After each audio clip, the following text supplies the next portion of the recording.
Hey everybody, this is Jim at SP500chart.com using time-honored techniques to understand modern markets, featuring daily technical analysis videos of the S&P 500 index. Just before we get started, I want to remind you that the website and the video are for educational purposes only. Nothing stated at the site or in the video is intended to be used as investment advice. I can draw lines on charts, but you have to draw your own conclusions from your own due diligence, and you have to make investment decisions that are suitable for your personal financial situation. I'm not a licensed financial professional. I'm just a guy who draws lines on charts. But let's take a look. Before we get started, I just want to say thank you to those of you who've expressed your kind words over the recent passing of my mother. She passed away last Friday morning at the age of 92. And she was a remarkable woman, a very bright woman who actually managed her finances about as well as a person possibly could, seeing as how she didn't start her investing until at the age of 50. And she only worked for 17 years as a school teacher, and she made it through 25 years of retirement and still had a good bit left over, so my hat's off to her.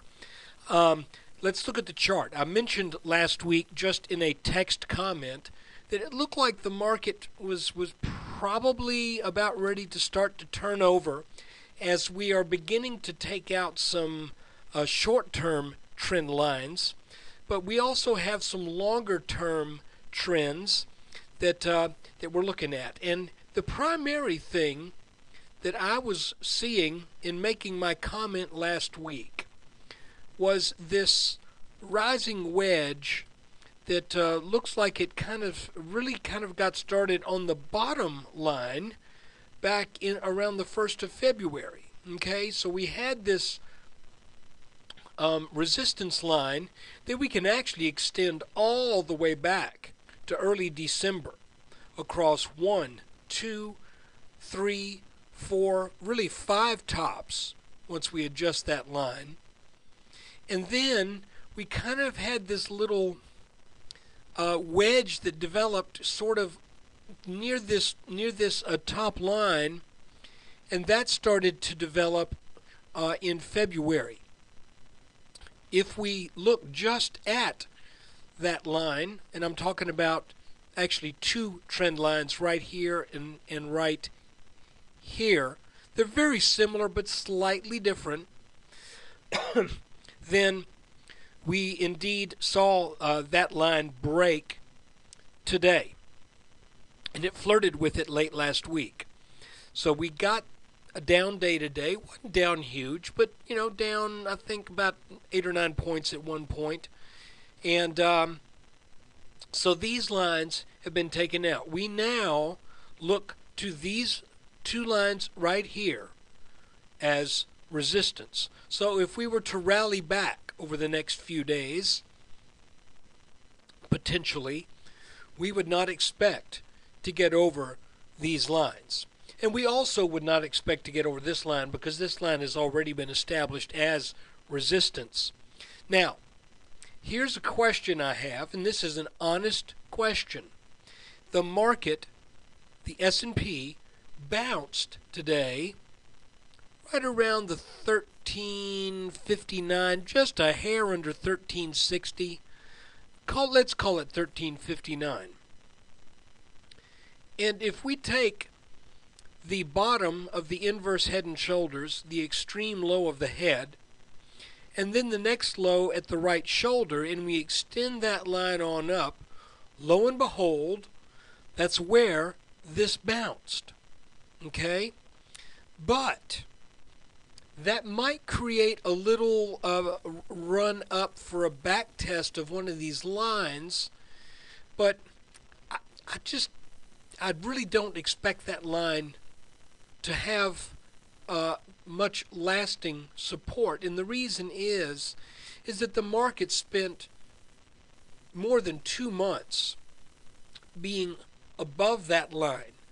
And what that means in my way of thinking is that there are a lot of shares that were bought above this rising support line, and it just seems when the selling gets started, I just have the general feeling that this line gets taken out, and that we come down and we do indeed test either this green line in the 1330s, or if that breaks, then we would probably expect some support in the low 1320s.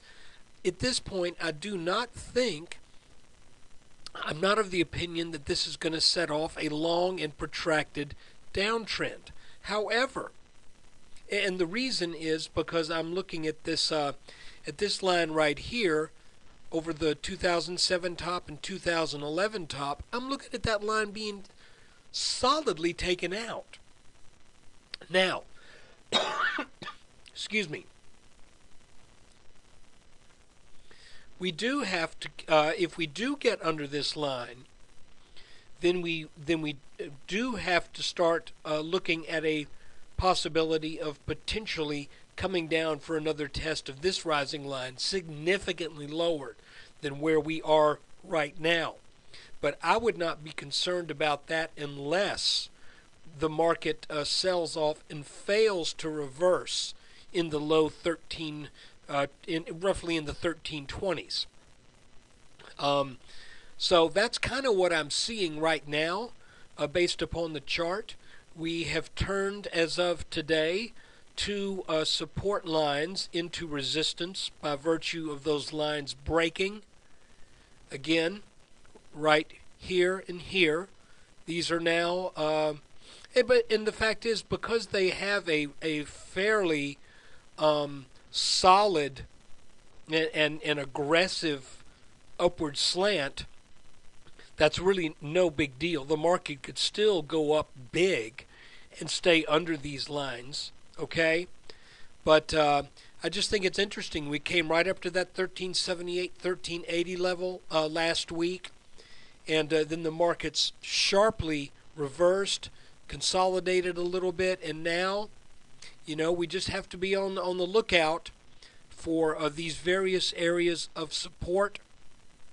So at this point, I'm thinking maybe a run up to back test one of these, but then I would expect this line more than likely to break, and then we do sell off for a few percent at least down to the 1320s or 1330s, depending upon the timing. So that is the update and sort of the weekly review for last week.